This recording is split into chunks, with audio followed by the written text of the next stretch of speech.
Hello everyone and welcome back. In this video we're going to look at ways of displaying and describing numerical data. When we're working with small data sets, then we can use either dot plots or stem and leaf plots to display them. So a dot plot is a plot that displays each observation by using dots. For example, suppose that we surveyed 17 people and asked them for the average number of minutes that they spent taking public transit throughout the day. So here is the data of our survey. We can construct the dot plot by placing a dot above each value along a horizontal axis. The number of dots that appear represents the frequency of that value. So the first thing we'll do is reorder the data in ascending order. Then we can construct the dot plot by placing a dot above each value in our dataset. Now this plot works quite well if we're dealing with small datasets. But let's imagine that we had hundreds or even thousands of observations. Then constructing a dot plots for larger datasets may not work quite as well. A second type of display is called a stem and leaf plot. This plot shows each individual value by dividing the values into a stem and a leaf. The stem will consist of all digits except for the rightmost digit, and the leaf is the rightmost digit. We'll take a look at constructing a stem and leaf plot by hand so you can understand how the plot is interpreted. So for example 1.3.4, we're going to construct a stem and leaf plot for this data set. So if we look at all of the values, what we notice is that they all have only 2 digits. And so the tens digit is going to be the stem, and the ones digit is going to be the leaves. So we're going to first draw a vertical line, which will separate the stem and the leaf.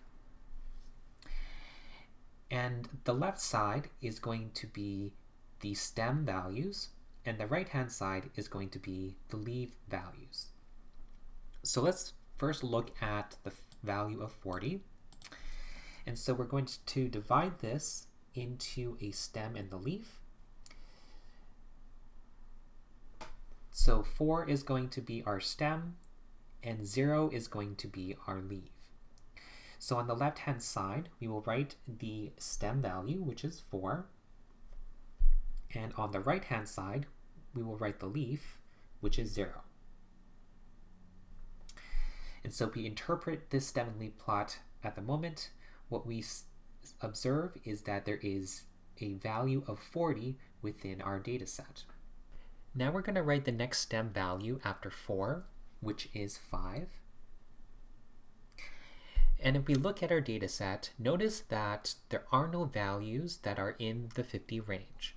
So what this means is that we're not going to write any values or any leaves for this stem, which will indicate that there aren't any values that are within the 50 range. So the next stem after 5 is going to be 6. And so now we're going to look at all the values that are in the 60 range. So the first value is 60, and it has a leaf of 0. So we're going to write 0. Then we notice that there are 2 values of 65, and so we're going to write 2 5s as the leaves.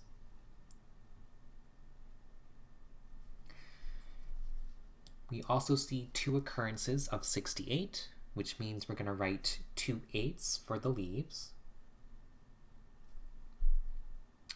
And those are all the values that are in the 60 range. For the next stem, we look for the values that are in the 70 range. And what we see are 5 occurrences of 70. So we're going to write 5 zeros for the leaves. Then we see a 74. So we write a 4 as a leaf. And then 2 occurrences of 75. So then 2 5s. And we continue on with the other values. For the stem of 8, we have a leaf of 5, And for the stem of 9, we have the leaves of 0 and 5. So this is our stem and leaf plot for this data set. The stem and leaf plot is very similar to the dot plots, but rather than using dots to display the values, we will use the values themselves as part of the display. So now we will move on to the bar chart analog for numerical data, and these are called histograms.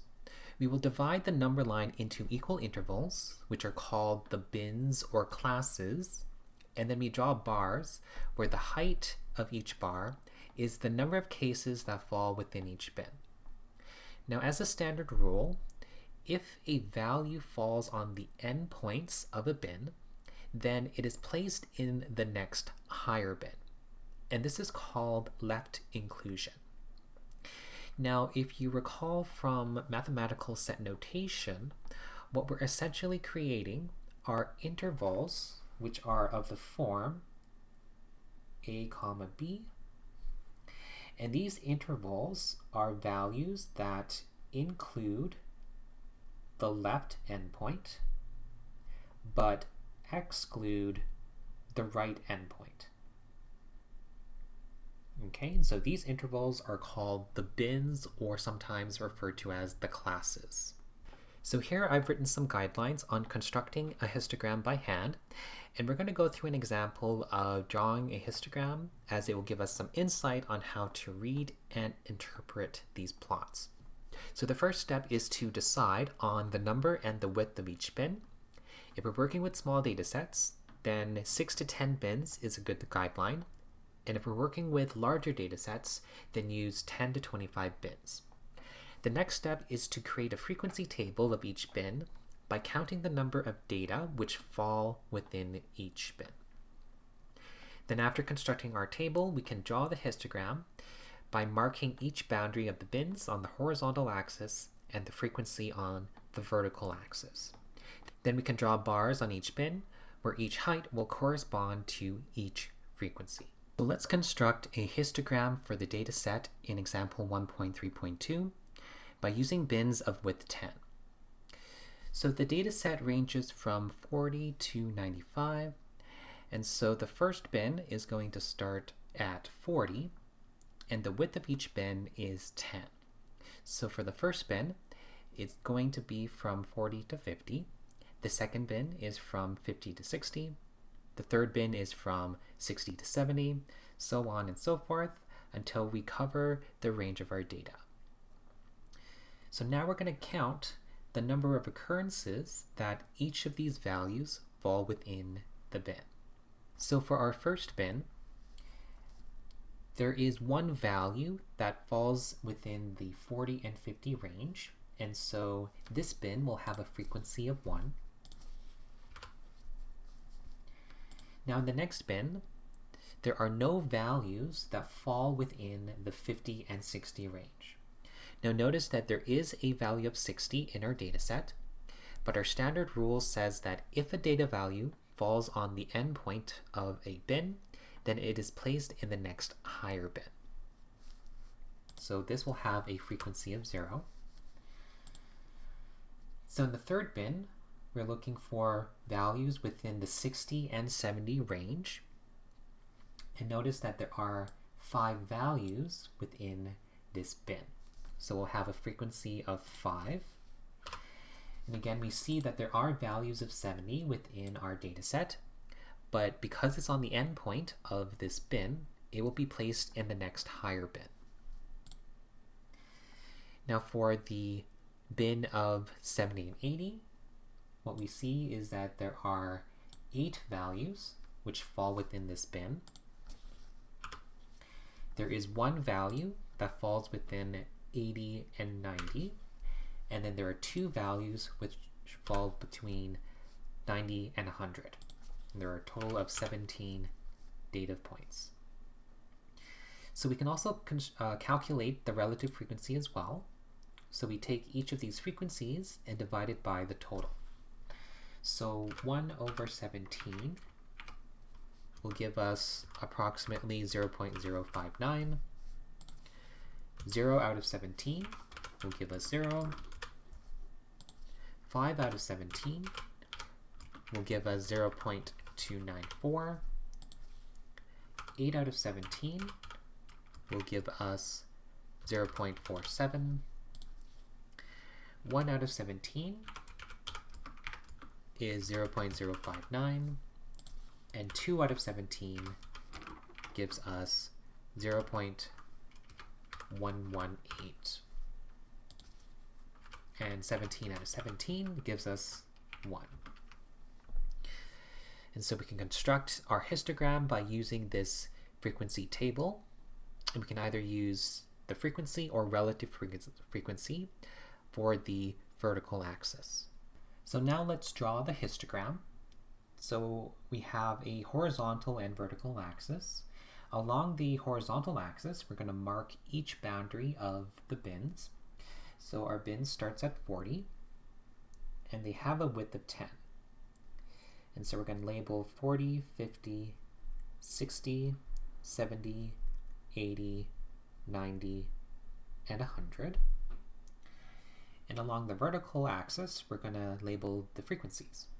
So we will have 1, 2, 3, 4, 5, 6, 7, 8, and 9.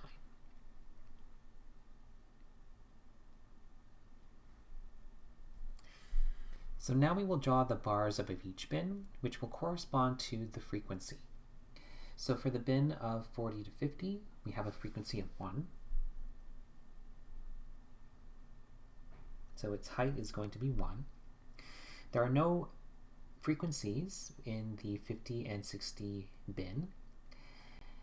Between 60 and 70, we have a frequency of 5.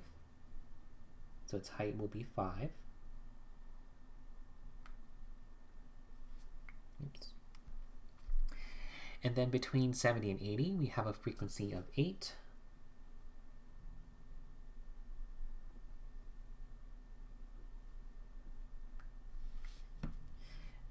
And between 80 and 90, we have a frequency of 1. And then between 90 and 100, we have a frequency of 2. So let's also label the axes. So the horizontal axis is time, that is measured in minutes. We have frequency as the vertical axis. And we can call this the histogram of average time in public transit.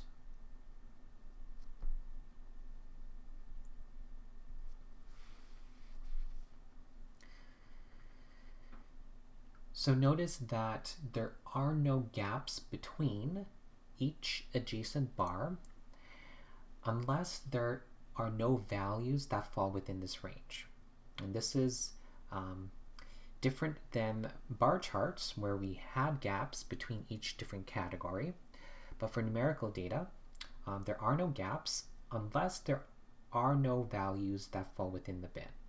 So notice that between the 50 and 60 range, we don't see any bars there, so there is a gap, meaning that there are no values in that range. So now let's use this histogram to answer the following questions. So what proportion of people spend 70 or more minutes using public transit? And so what we want to look for in our histogram are the bars which include 70 and is greater than 70. So remember that the bins will include the left endpoint but exclude the right endpoint. And so what we want to count are the frequencies of these 3 bars.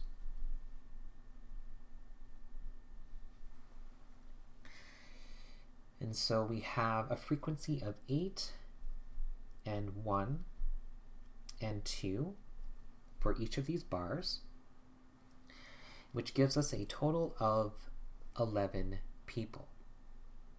And since we're looking for a proportion, we're going to divide this by the total number, which is 17.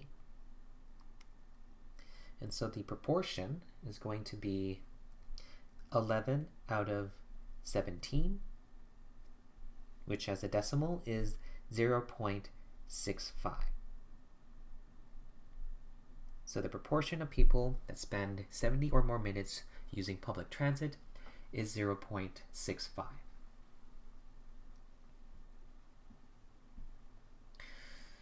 So now what is the percentage of people that spend strictly less than 70 minutes using public transit?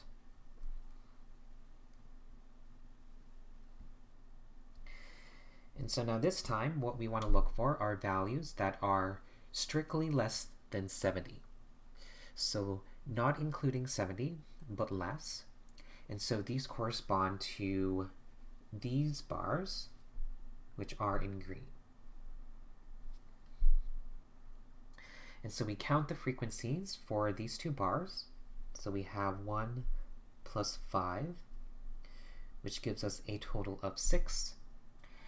And since we're looking for a percentage, we will find its relative frequency by dividing it by the total, which is 17, and then we multiply this by 100%. So 6 out of 17 times 100% will give us 35%. So 35% of people spend strictly less than 70 minutes using public transit. So another type of plot is called a time plot, which is a graph of data over time. They're typically used when we want to observe the behavior of data over a period of time. And so the following graph shows the average temperatures over a 7-day period during July of 2005. So now we're going to define ways of describing the shapes of distributions. So a histogram with peaks are called modes. A histogram with one peak is called unimodal. A histogram with two peaks is called bimodal. And a histogram that has more than two peaks is called multimodal. A histogram that has no mode and the bar heights are approximately equal is called uniform. Now a distribution is called symmetric if you can fold it along a vertical line through the center and the edges will nearly overlap. So the following example shows a distribution that is fairly symmetric. We can see that if we were to fold along the center of the distribution, then the edges will be very close to overlapping each other. Now the thinner ends of a distribution are called the tails. And when one tail is stretched further than the other, then we say that the histogram is skewed to the side of the longer tail. So in the examples below, what we see in the histogram on the left is that it has a longer left tail. So this means that the distribution is left skewed. Now the histogram on the right has a longer right tail, which means that the distribution is skewed to the right. Sometimes you may hear the left skewed distribution, also called negatively skewed, since it is skewed towards the negative direction, and we're thinking about a number line. And a right skewed distribution is sometimes called positively skewed, since it is skewed towards the positive numbers. Now a distribution is said to have outliers if there are observations which are unusually far from the main body. So the following example shows that there are outliers in our data since there are observations which are quite far from the rest of the distribution. And so this will conclude our lesson for this video. In the next video, we will look at ways of describing the center of a distribution, and I'll see you all then.